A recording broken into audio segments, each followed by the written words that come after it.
Hello, good morning, students. Today in 12th class physics, we are continuing with magnetism. Magnetism में last topic जो अभी हम लोगों ने लिया था, calculation of magnetic field using a bar magnet, है ना. ये अभी हम लोग लिया था magnetic needle को किसी magnetic field में अगर रखेंगे तो वो ऑसिलेट करेगी और टाइम पीरियड ऑफ ऑसिलेशन को मेजर करके अभी हम लोग मैग्नेटिक फील्ड का कैलकुलेशन कर सकते हैं, है ना. और इसके लिए जो फॉर्मूला अभी हम लोगों ने लिया था, जो डिराइव किया था, T is equal to pi under root of I upon M B. This is what we have done in the last class. इसमें अभी हम लोगों ने ये बोला था कि अगर किसी बार मैग्नेट को किसी यूनिफॉर्म मैग्नेटिक फील्ड में अगर रखेंगे तो ये इक्विलिब्रियम पोजीशन है. अगर ये डायरेक्शन ऑफ मैग्नेटिक फील्ड है और ये ही इसी डायरेक्शन में अगर आपने मैग्नेट को रखा है तो अभी हम लोग बोलेंगे this will remain at rest for ever. लेकिन अगर आप इसको मैग्नेटिक फील्ड की डायरेक्शन से थोड़ा सा डिस्टर्ब करेंगे तो क्या होगा, एक रिस्टोरिंग टॉर्क लगेगा और ये रिस्टोरिंग टॉर्क की वजह से क्या होगा, इस रिस्टोरिंग टॉर्क की वजह से ये वापस अपनी ओरिजिनल पोजीशन पर जाएगा और इसमें ऑसिलेशंस ये परफॉर्म करेगा. और इसके लिए अभी हमने आपको यूनिफॉर्म मैग्नेटिक फील्ड अर्थ की ली थी और एक बार मैग्नेट ले लिया था, है ना. तो अभी हम लोगों ने बोला था ये ऐसा कुछ रेस्ट पर है और आप इसको अगर इस पोजीशन से डिस्टर्ब करेंगे, ये देखो ये अर्थ की मैग्नेटिक फील्ड के अलोंग रेस्ट पर है, अगर आप इसको इस जगह से डिस्टर्ब करें तो ये ऑसिलेशंस परफॉर्म करता है. And you can measure the time period of oscillations. Time period of oscillation measure करके आपको आई मालूम रहेगा, M you are knowing the magnetic dipole moment, तो बी का कैलकुलेशंस कर सकते हैं. और you can do the calculations for M you are knowing, if you are knowing the value of B. अगर आपको किसी जगह पर b की वैल्यू मालूम है तो आप m के कैलकुलेशंस कर सकते हैं. अब इसके बाद अभी हम लोग नेक्स्ट जो लेते हैं, comparison of what electrostatics and magnetism. ये अभी हम लोग पहले भी टॉपिक्स में कर चुके हैं, लेकिन अब ये एक सेपरेट टॉपिक के फॉर्म में एनसीईआरटी में दिया, the electrostatic analog. The electrostatic analog मतलब अभी हम लोग ये मैग्नेटिज्म में और इलेक्ट्रोस्टैटिक्स में एक एनालॉजी ड्रॉ करने की कोशिश कर रहे हैं. अब इसमें अभी हम लोग ने ये देखा था कि इलेक्ट्रोस्टैटिक्स में माइनस क्यू और ये प्लस क्यू ये होता था. बार मैग्नेट में अभी हम लोगों ने बोला साउथ पोल और नॉर्थ पोल होगा. साउथ पोल और नॉर्थ पोल के अलावा अभी हम लोगों ने बोला सोलेनॉइड में भी एक साउथ पोल और नॉर्थ पोल होता है. और साउथ पोल और नॉर्थ पोल निकालने का तरीका अभी हम लोगों ने बताया था. कैसा बताया था, किसी एंड से, सपोज अगर आप इस एंड से देखें और इस एंड से देखने पर अगर करंट क्लॉकवाइज जा रहा है, यहां से अगर आप देखें करंट यहां पर एंटर कर रहा है, बच्चों इमेजिन करना, वो सारी चीजें इमेजिनेशन से आएंगी. करंट यहां पर एंटर कर रहा है, यहां से बाहर निकल रहा है, तो ऐसा कुछ है करंट. तो इसमें अभी हम लोगों ने बोला करंट यहां पर एंटर कर रहा है, यहां से बाहर निकल रहा है. तो यहां पर इस एंड से अगर अभी हम लोग देख रहे हैं तो करंट क्लॉकवाइज डायरेक्शन में है. क्लॉकवाइज डायरेक्शन में है मतलब अभी हम लोग क्या बोलेंगे, क्लॉकवाइज डायरेक्शन का करंट अगर है तो इस एंड को अभी हम लोग साउथ पोल लिख सकते हैं. एन और एस लिखने का ये तरीका था. तो this end will be the south pole and this end will be the north pole. तो हम लोगों ने इसमें ये बोला कि एक डाइपोल एग्जिस्ट कर रहा था इलेक्ट्रोस्टैटिक्स में भी और एक डाइपोल एग्जिस्ट कर रहा है मैग्नेटिज्म में भी.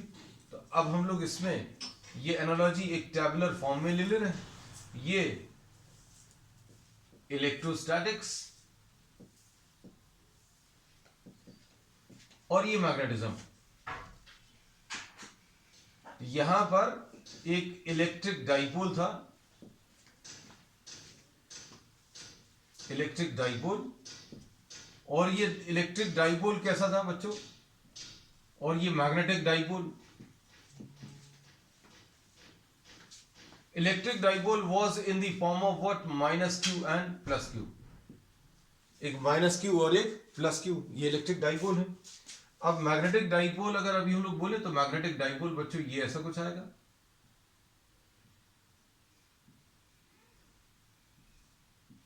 ये बार मैग्नेट एक डाइपोल की तरह काम करेगा और दूसरा अभी हम लोगों ने क्या लिया है, एक करंट कैरिंग सोलिनॉइड। इसमें करंट ऊपर की तरफ बाहर की तरफ निकल रहा है, यहां पर अंदर की तरफ आ रहा है। So this end is the south pole और ये एंड बच्चों इसका नॉर्थ पोल है। नॉर्थ पोल और साउथ पोल के लिए अभी हम लोगों ने डायरेक्शंस के कॉन्सेप्ट पहले बता चुके हैं, आज फिर से बता दिया कि बच्चों अगर किसी एंड से, किसी एक एंड से अगर करंट इधर से अगर अभी हम लोग देखें, आपकी तरफ से कैसा दिखेगा, ये ऐसा कुछ दिखेगा, है ना। और अगर हम इधर से देखेंगे, if you are viewing it from this side, तो कैसा, क्लॉकवाइज डायरेक्शन में। तो जिस एंड से देखने पर ये क्लॉकवाइज डायरेक्शन में करंट जाता हुआ दिख रहा है, वो एंड इसका साउथ पोल आएगा। और इसी को देखो, इस एंड को जो कि क्लॉकवाइज दिख रहा है, यहां से आपको दिख रहा होगा, अगर अभी हम चेंज कर दें, इस तरफ से देखें, इस एंड से तो ये क्लॉकवाइज दिख रहा है, लेकिन दूसरे एंड से अगर आप देखो, you can just see the finger now, for you it would be appearing what, anti clockwise. यहां से देखने पर एंटी क्लॉकवाइज, यहां से देखने पर क्लॉकवाइज।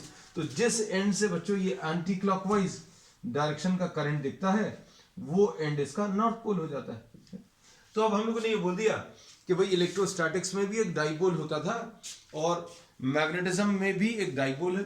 मैग्नेटिज्म का जो डाइपोल है वो अभी हमने दो तरीके से बताया है। क्या, एक तो आपको बार मैग्नेट ले लिया और एक current carrying solenoid. Both of these act as a magnetic dipole, मतलब इसमें दो पोल्स रहेंगे। फिर उसके बाद अभी हम लोगों ने इससे रिलेटेड जो टर्म्स हैं वो और आगे बढ़ाएं, है ना। तो अब इसमें नेक्स्ट जो अभी हम लोगों ने पढ़ा था, क्या, electric dipole moment. Electric dipole moment, इसको P से रिप्रेजेंट करते थे, और यहां पर ये मैग्नेटिक डाइपोल मोमेंट,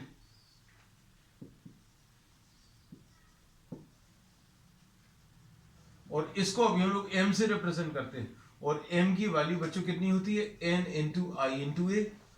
M की वैल्यू N इंटू आई इंटू ए। अब हम लोगों को ये मैग्नेटिक डाइपोल मोमेंट निकालने का एक तरीका और है, जो एनसीईआरटी बुक में उन्होंने बताया है, लेकिन उन्होंने मना किया कि अभी हम लोग यूज नहीं करेंगे, है ना। तो वो अभी हम बता भी दे रहे हैं आपको, क्या, कि भाई मैग्नेटिक डाइपोल मोमेंट अगर करंट कैरिंग सोलेनॉइड है, करंट कैरिंग सोलेनॉइड के लिए, है ना, ऐसा कुछ लिखेंगे। और अगर आपको ये बार मैग्नेट है, तो बार मैग्नेट में साउथ पोल को और नॉर्थ पोल को अभी हम लोग रिप्रेजेंट करते हैं बाय प्लस QM और इसको माइनस QM। इन्होंने बताया हुआ है, एनसीईआरटी में इन्होंने क्लियरली बताया है। और कहां पर बताया ये भी अभी हम आपको मेंशन कर दे रहे हैं। This is given in the topic bar magnet as an equivalent solenoid, article 5.2.2 में, 5.2.2 आर्टिकल में बिल्कुल एंड में ये दिया हुआ है, लेकिन उन्होंने मना किया कि अभी हम लोग इसको यूज नहीं करेंगे, तो इसलिए अभी हम बता भी दे रहे हैं, है ना। और ये भी अभी हम बोल देंगे कि we will not be using this. तो ये बिल्कुल वैसे ही है जैसे P अभी हम लोगों ने बोला था, क्या होता था, Q इंटू 2L, मतलब one of the charge into the separation between the two charge. इन दोनों चार्जेस के बीच में सेपरेशन 2L है। अब यहां पर भी अभी हम लोग क्या करेंगे, negative magnetic charge, positive magnetic charge, मतलब अभी हम लोग क्या बोल सकते हैं, बार मैग्नेट के लिए ये बच्चों कितना आ जाएगा, magnetic dipole moment will be equal to, this will be QM into 2L, है ना, ऐसा कुछ लिख सकते हैं। अब डायरेक्शन क्या रहेगा, direction of P is from negative charge to positive charge, negative charge से पॉजिटिव चार्ज की तरफ। तो इसमें भी अभी हम लोग यही बोल सकते हैं, direction of magnetic dipole moment is from south pole to north pole, मतलब माइनस QM से प्लस QM तक, ऐसा कुछ कह सकते हैं, है ना।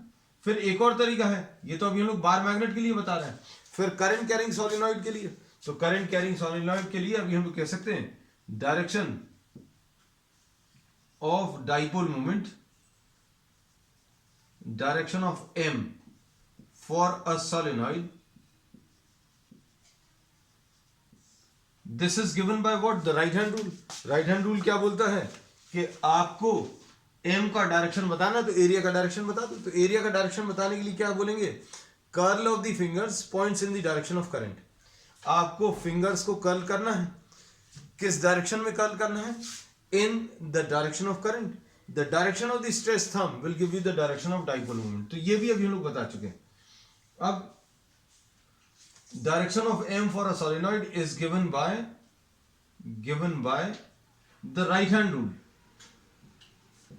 अच्छे समझना बच्चों ये सारी चीजें, क्योंकि बहुत डिटेल में नहीं किया, हम बहुत डिटेल में सारी चीजें बता रहे हैं, बहुत शॉर्ट में दिया हुआ है और बच्चों को देखने से शायद कई बार समझ में नहीं आता, जो फायदा मिलना चाहिए वो फायदा नहीं मिलता। तो ये अभी हम बहुत डिटेल में सारी चीजें बता रहे हैं। So direction of dipole moment for a solenoid, direction of dipole moment for a solenoid is given by the right hand rule. और राइट हैंड रूल क्या है ये अभी हमें मालूम है। Curl of the fingers, curl of the fingers points in the direction of current, then the direction of thumb gives you the direction of dipole moment। ठीक, अब इसके बाद नेक्स्ट अभी हम लोगों ने क्या लिया था? नेक्स्ट डाइपोल मोमेंट के बाद ये डाइपोल मोमेंट का एनालिसिस अभी हमने लिया। फिर उसके बाद dipole placed in a electric dipole, placed in a uniform electric field। अगर कोई डाइपोल किसी यूनिफॉर्म इलेक्ट्रिक फील्ड में रखा है तो उसके ऊपर एक टॉर्क लगेगा और टॉर्क की वैल्यू कितनी आ जाएगी? Torque will be equal to P cross E. Torque की वैल्यू कैसी मिलेगी? P cross E. अब यहां पर if a magnetic dipole is placed in a uniform magnetic field, तो क्या आएगा? टॉर्क की वैल्यू m क्रॉस b आ जाएगा। p की जगह क्या आ जाएगा? p की जगह अभी हम लोगों ने पढ़ लिया, p की जगह m आ जाएगा और e की जगह मैग्नेटिक फील्ड आ जाएगा, है ना। तो ये भी अभी हम लोगों ने देख लिया। फिर इसके बाद नेक्स्ट अभी हम लोग लेते हैं पोटेंशियल एनर्जी। तो potential energy of a dipole, potential energy of a dipole, सारी चीजें बच्चों कंपैरिजन से, u की value minus P dot E. अब यहां पर potential energy of a magnetic dipole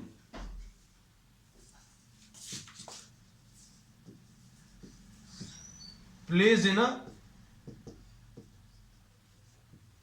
uniform magnetic field, ये कैसे मिलेगा? u की वैल्यू, अब देखो इसमें p की जगह क्या आएगा? p की जगह m आ जाएगा, तो माइनस m डॉट e की जगह b आ जाएगा, है ना। सारी चीजें बच्चों अभी हम बताते जा रहे हैं। फिर इसके बाद कांस्टेंट्स को अगर आप देखें तो अब हम कुछ चीजें, ये अब आप इसका एक स्क्रीनशॉट ले लेना या फिर इसको नोट कर लेना। अभी हम क्योंकि आगे का भी पार्ट आपको बताना है ना, तो ये अभी हम रब कर दे रहे हैं।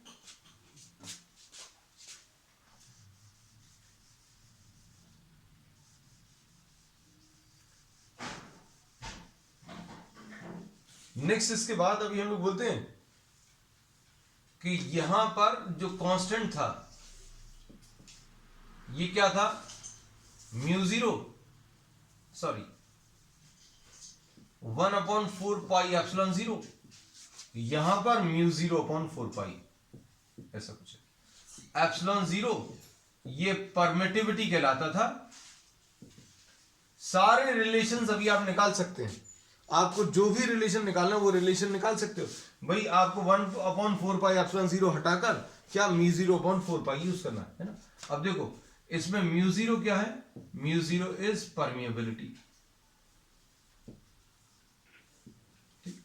अब इसके बाद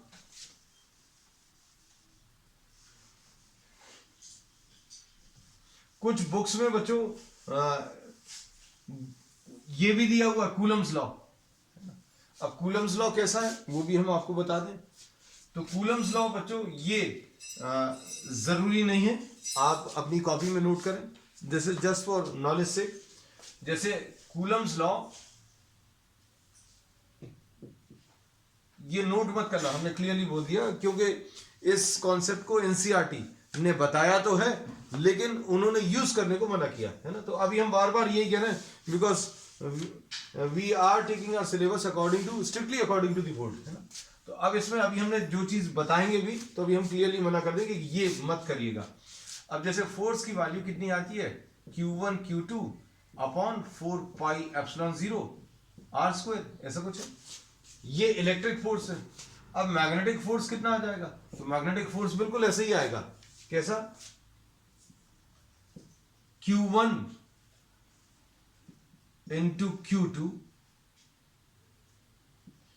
Q1 और Q2 नहीं लिखकर Q और Q डैश लिख दिया, ठीक है। फिर इसके बाद μ0 अपॉन 4 पाई। देखो अभी आप सारी चीजें 1/4 पाई एप्सिलॉन 0 की जगह अभी हम लोगों ने क्या लिख लिया, μ0 अपॉन 4 पाई, ठीक। अब इसके बाद यहां पर R स्क्वायर, तो रिलेशन बिल्कुल परफेक्टली वैसे ही है ना। अब इसके बाद next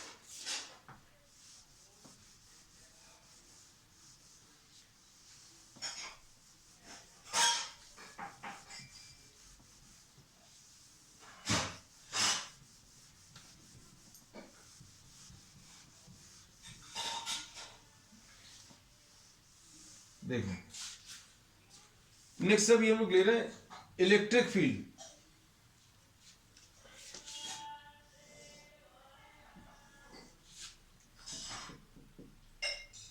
electric field due to a small dipole, electric field due to a small dipole.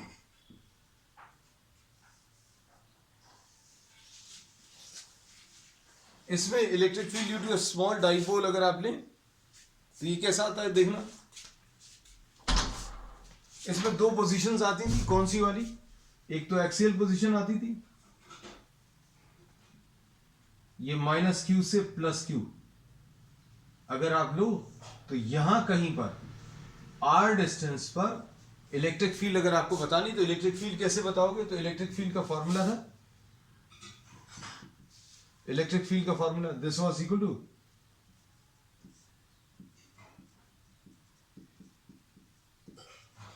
this was the formula, electric field is equal to 2p upon 4 pi epsilon 0 r cube। p क्या था इसमें, dipole movement था, बस ये याद रखना है। तो electric field due to a small dipole, ये कितना आ जाएगा, electric field is equal to 2p upon 4 pi epsilon 0 r cube. इसका डायग्राम बच्चों अभी हमने यहां पर ले लिया, अब इसका डायग्राम भी अभी हमें लेना है ना। तो इसका डायग्राम अभी हम लोग पहले इसी टॉपिक में स्टार्टिंग में डिस्कस कर चुके हैं।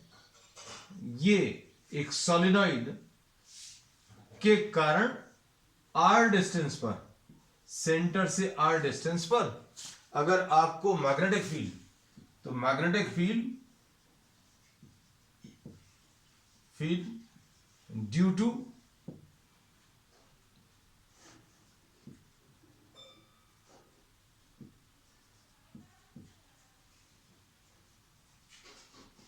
Small magnetic dipole. अब हम इसमें सोलिनॉइड नहीं लिख रहे, रीजन क्या है कि वो डाइपोल मैग्नेटिज्म में दो तरीके से डिस्कस किए हैं, एक तो बार मैग्नेट के लिए डिस्कस किया है और एक सोलिनॉइड के लिए। तो इसके लिए भी अभी हम लोगों ने कैलकुलेशंस किए थे। मान लीजिए अगर किसी को वो कैलकुलेशंस याद नहीं है तो ये अभी आप डायरेक्टली लिख सकते हैं, कैसे, 1/4 पाई एप्सिलॉन 0 की जगह μ0/4 पाई लिख लो, पहली चीज। फिर ये 2p लिखा हुआ है तो 2p की जगह क्या आ जाएगा, 2m divided by r cube, ऐसा कुछ आ जाएगा। अब इसके बाद नेक्स्ट है, हम लोगों ने इलेक्ट्रिक फील्ड ले लिया, कौन सी पोजीशन पर लिया, एक्सियल पोजीशन पे। अब इक्वेटोरियल पोजीशन पे, तो नेक्स्ट अभी हम लोग ले रहे हैं इक्वेटोरियल पोजीशन।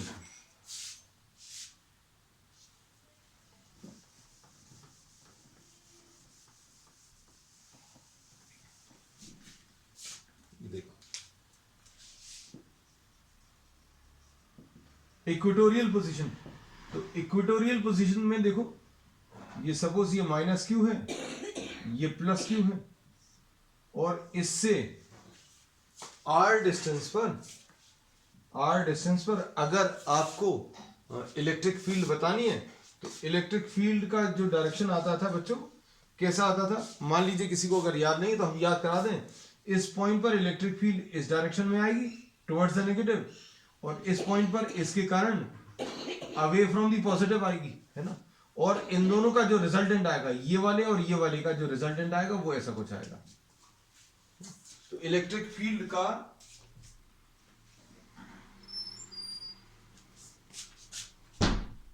का जो रिलेशन आएगा वो कैसा, इलेक्ट्रिक फील्ड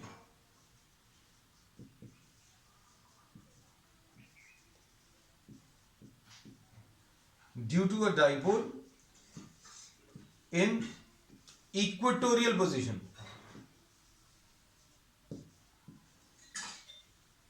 ये बच्चों स्मॉल डाइपोल कहने का मतलब क्या रहता है, अगर आप स्मॉल डाइपोल कह रहे हैं इसका मतलब ये रहता है क्या, एट वेरी लार्ज डिस्टेंसेस। कहां पर कैलकुलेशंस कर रहे हैं, एट वेरी लार्ज डिस्टेंसेस। आप बहुत ज्यादा डिस्टेंस, मतलब जो साइज ऑफ द डाइपोल है that is very small as compare to the distances, है ना। स्मॉल साइज का मतलब क्या है, अभी हम लोगों ने बोला ये माइनस क्यू और ये प्लस क्यू अगर आपने ले लिया, तो साइज छोटा होने से क्या कह सकते हैं, इसका मतलब क्या है, the distances at which you are calculating the electric field or the magnetic field, those are very large as compared to what, the size। तो अब इलेक्ट्रिक फील्ड जो है इक्वेटोरियल पोजीशन में कितनी आई थी बच्चों, ये P upon 4 pi epsilon 0 r cube. अगर किसी को याद हो, अभी हमने ये बताया था कि ये इक्वेटोरियल पोजीशन की जो इलेक्ट्रिक फील्ड है उसकी डबल इलेक्ट्रिक फील्ड मिलती है इन दी एक्सियल पोजीशन। तो एक्सियल पोजीशन की जो इलेक्ट्रिक फील्ड है वो इक्वेटोरियल पोजीशन की इलेक्ट्रिक फील्ड की डबल आती थी। तो ये सारे पार्ट्स बच्चों अभी हम लोग कर चुके हैं, ये भी अभी हम लोग ने नियरली सारे डिस्कस कर लिए। And now we are trying to take a comparison और एनालॉजी, है ना। डिफरेंसेस नहीं कह रहे, अभी हम लोग सिमिलैरिटीज बता रहे हैं। इसमें अब एनालॉजी अगर आप ले रहे हो तो अभी हम लोग इसमें सिमिलैरिटी तो बताएंगे और फिर डिफरेंट क्या है वो भी इसमें बताएंगे। अब सुनना, electric field due to dipole in the equatorial position, ऐसा कुछ आया। वेक्टर टर्म्स में अगर आप लिखो तो देखो ध्यान से, ये डाइपोल मूवमेंट का ऐसा कुछ डायरेक्शन है, माइनस क्यू से प्लस क्यू, तो इसका भी जो डायरेक्शन आता है, इसका डायरेक्शन कैसा आता है, ऑपोजिट। तो अगर वेक्टर टर्म्स है, if you are writing in terms of vectors, then this will be written as with a minus sign.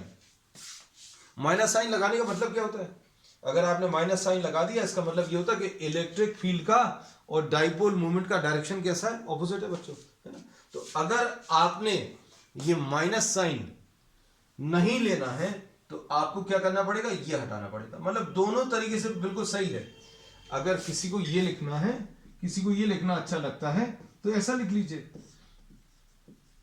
अब कोई बोलेगा भाई दोनों चीजें सेम कैसे हैं, तो दोनों चीजों में सिमिलैरिटी मतलब सेम इसलिए है क्योंकि ये सिर्फ डायरेक्शन बताता है। क्या बताता है कि इलेक्ट्रिक फील्ड का डायरेक्शन और डाइपोल मूवमेंट का डायरेक्शन बच्चों ऑपोजिट है ना। अब इसके बाद देखो, अब next magnetic field, magnetic field due to a dipole, due to a magnetic dipole in the equatorial position. ये भी बता सकते हैं बिल्कुल वैसे ही। ये अभी हम लोग ने इसके कैलकुलेशन नहीं की और करने की जरूरत भी नहीं। तो b की वैल्यू बच्चों कितनी आ जाएगी, b will be equal to, b कितना आ जाएगा, b will be equal to ये 1/4 पाई एप्सिलॉन 0 की जगह म्यू 0/4 पाई आ जाएगा, ठीक। और ये P लिखा है तो यहां पर M आ जाएगा, और R क्यूब है तो ये R क्यूब आ जाएगा। तो ये रिलेशंस आ गए, है ना। So this is what we have discuss. Potential energy भी लिख लिया है शायद, पोटेंशियल एनर्जी, हाँ शायद लिख लिया। पोटेंशियल एनर्जी कितना था यहाँ पर, हमें याद सा नहीं आ रहा, इसलिए लिख दे रहे हैं फिर से। माइनस पी डॉट ई है और यहाँ पर minus M dot B. So we have discuss nearly all the concepts, जितने भी कॉन्सेप्ट्स है वो सारे के सारे अभी हम लोगों ने इलेक्ट्रिसिटी के और मैग्नेटिज्म के डिस्कस कर लिए इसमें। अब इसमें डिफरेंस क्या है? डिफरेंस ये है कि यहां पर इलेक्ट्रिसिटी में बेसिक डिफरेंस,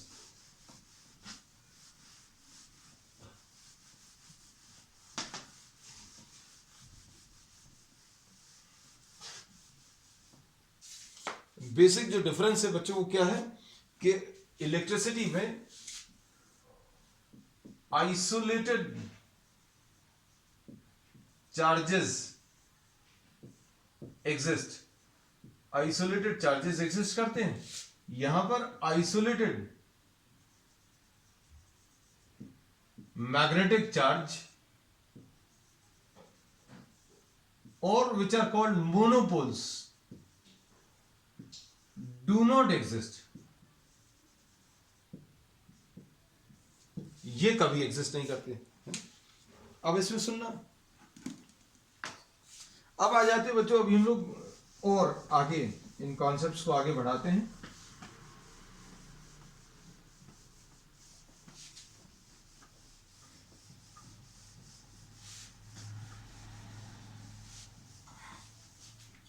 नेक्स्ट टॉपिक है बच्चों इसमें, ये एनालॉजी जो है ये अभी हम लोगों ने डिस्कस कर दी। फिर है नेक्स्ट मैग्नेटिज्म का गॉस लॉ।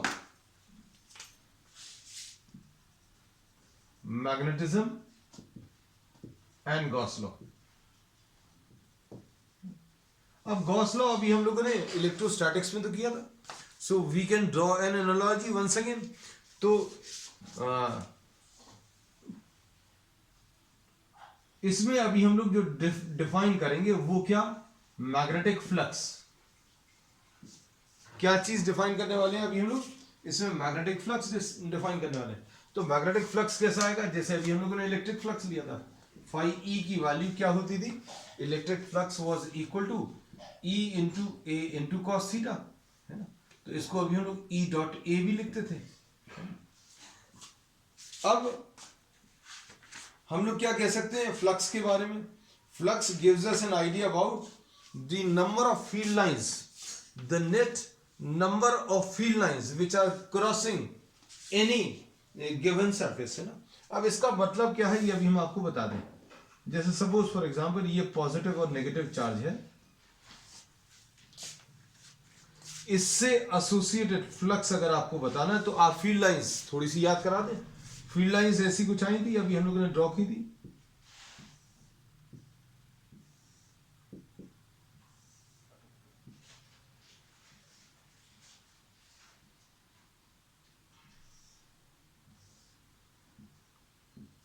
ऐसी कुछ फील्ड लाइंस है। Suppose if you are taking any surface,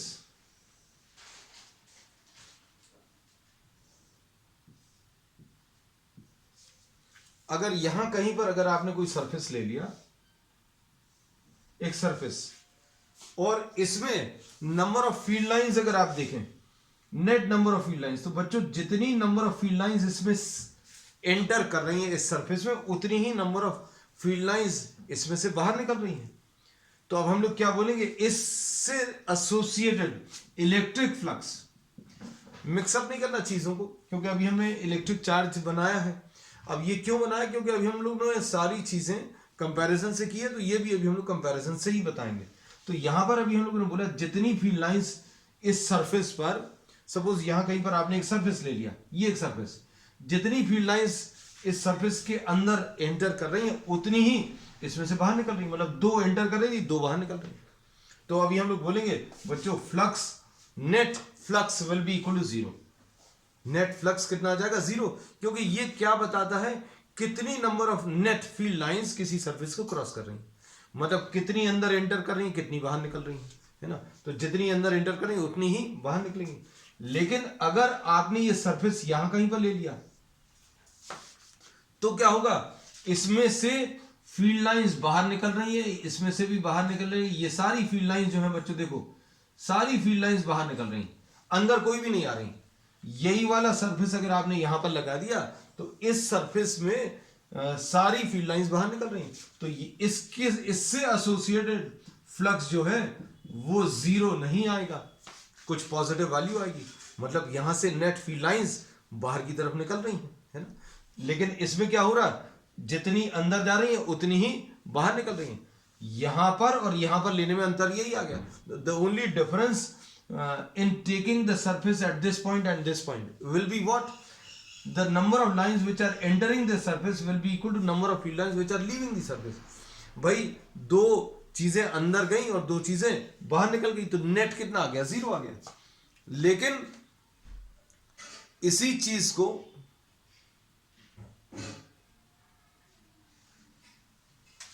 इसी सरफेस को अगर आपने यहां पर कंसिडर किया तो क्या होगा, इसमें से फील्ड लाइंस सिर्फ बाहर निकल रही हैं, अंदर एंटर नहीं कर रही।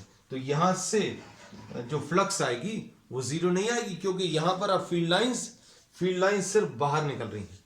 और इधर अगर सरफेस ले लिया तो यहां पर फील्ड लाइंस अंदर की तरफ एंटर कर रही हैं। तो इसके लिए भी फ्लक्स जीरो नहीं होगी, इसके लिए भी फ्लक्स जीरो नहीं होगी। और ये फ्लक्स निकालने के लिए गॉस ने एक लॉ दिया था कि flux associated with any surface is equal to अंदर का नेट चार्ज डिवाइडेड बाय क्या, एप्सिलॉन जीरो। अंदर का नेट चार्ज डिवाइडेड बाय क्या, एप्सिलॉन जीरो। तो अब इसके अंदर का नेट चार्ज अगर आप देखो तो इसके अंदर का नेट चार्ज बच्चों, इसके अंदर का नेट चार्ज तो है नहीं, इसके अंदर कोई नेट चार्ज नहीं है। मतलब अभी हम लोग बोलेंगे इससे एसोसिएटेड फ्लक्स भी नहीं है। तो अब हम लोगों ने इसमें ये कह सकते हैं, अच्छे सुनना, कि मैग्नेटिज्म में अगर आप ये चीज लें तो मैग्नेटिज्म में क्या होगा,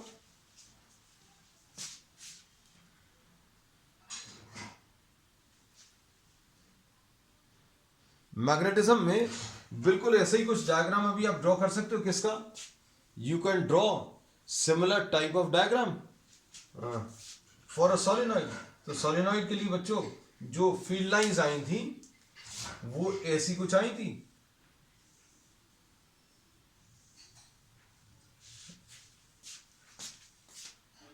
ये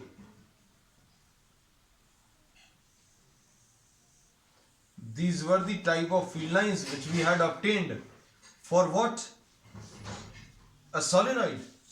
तो अब आपने जब इस डाइपोल का एक चार्ज लिया, जब इस डाइपोल का एक चार्ज लिया तो उससे एसोसिएटेड फील्ड लाइंस, इससे एसोसिएटेड फील्ड लाइंस बच्चों जीरो नहीं आई, क्योंकि इसमें जितनी, जैसे इसमें अभी हम लोगों ने बोला जितनी लाइंस एंटर कर रही थी उतनी लाइंस बाहर निकल रही, लेकिन इसमें से तो सिर्फ लाइंस बाहर निकल रही। तो यहां पर फ्लक्स की वैल्यू जीरो नहीं आएगी। और फ्लक्स की वैल्यू यहां पर जीरो क्यों नहीं आई, आप ये गॉस थ्योरम अप्लाई करके बता सकते हैं। क्यों, क्योंकि इस सरफेस के अंदर एक पॉजिटिव चार्ज है, इस सरफेस के अंदर एक पॉजिटिव चार्ज है, इसलिए फ्लक्स की वैल्यू जीरो नहीं आएगी। लेकिन यहां पर अगर आप देखो तो फ्लक्स की वैल्यू जीरो आने वाली है। क्यों जीरो आने वाली है, क्योंकि इसके अंदर कोई चार्ज नहीं है। अब देखो, अब यही चीज अगर आप यहां पर अप्लाई करें तो अब हम लोग इसमें ये बोलेंगे, देखो बच्चों जितनी नंबर ऑफ फील्ड लाइंस अंदर एंटर करेंगी उतनी ही बाहर निकलेंगी। ये क्या था, ये इसका नॉर्थ पोल था, ये साउथ पोल था। तो अब हम लोग इसमें ये बोलते हैं कि किसी भी सरफेस को अगर आप मैग्नेटिक फील्ड में रखें, किसी भी सरफेस को अगर आप मैग्नेटिक फील्ड में रखेंगे तो उससे associated flux will be equal to summation of B dot D S.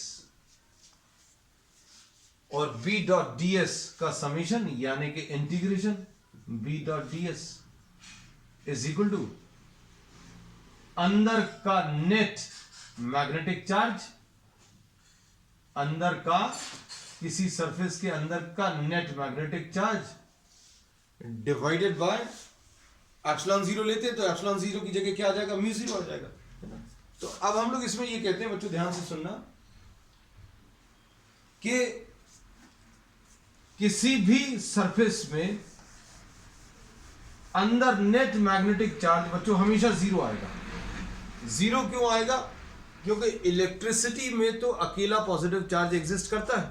अगर आप देखें तो इलेक्ट्रिसिटी में अकेला पॉजिटिव चार्ज, अकेला नेगेटिव चार्ज एग्जिस्ट कर सकता है, लेकिन मैग्नेटिज्म में हमेशा पॉजिटिव मैग्नेटिक चार्ज के साथ नेगेटिव मैग्नेटिक चार्ज आएगा। अगर आपने इस मैग्नेट के दो पीसेस कर दिए तो क्या होगा, ये साउथ पोल और ये नॉर्थ पोल, अगर अलग करने के लिए आपने इसके दो पीसेस कर दिए तो ये साउथ पोल और ये नॉर्थ पोल बन जाएगा, और ये साउथ पोल और ये नॉर्थ पोल, मतलब दोनों में पॉजिटिव मैग्नेटिक चार्ज भी आ जाएगा और नेगेटिव मैग्नेटिक चार्ज भी आ जाएगा। तो हम लोग क्या बोलते हैं बच्चों, ये 5b लिखना था। तो flux associated with any surface in a magnetic field,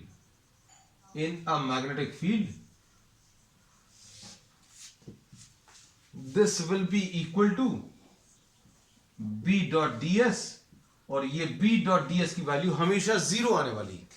हमेशा जीरो क्यों होगी, उसका रीजन अभी हमने आपको बता दिया कि मैग्नेटिज्म में नेट मैग्नेटिक चार्ज हमेशा जीरो आने वाला है। क्यों? इसका रीजन क्या है? इसका रीजन ये है कि आप कहीं पर भी किसी भी मैग्नेटिक फील्ड में अगर आप फ्लक्स कैलकुलेट करेंगे तो positive magnetic charge will always be associated with a negative magnetic charge. मतलब जहां पर साउथ पोल है वहां पर नॉर्थ पोल तो आएगा ही, तो अकेला प्लस क्यूएम नहीं एग्जिस्ट करेगा, प्लस क्यूएम के साथ माइनस क्यूएम आएगा, तो ये क्यूएम जो है नेट जो आएगा वो बच्चों जीरो आएगा। तो ये एक बहुत बड़ा डिफरेंस है इलेक्ट्रिसिटी और मैग्नेटिज्म में। क्या कि इलेक्ट्रिसिटी के लिए गॉस लॉ जो है वो क्या था, हम यहां पर लिखते रहे, गॉस लॉ फॉर इलेक्ट्रोस्टैटिक्स क्या है, phi E is equal to E dot D S is equal to अंदर का net charge divided by epsilon zero, और गॉस लॉ फॉर मैग्नेटिज्म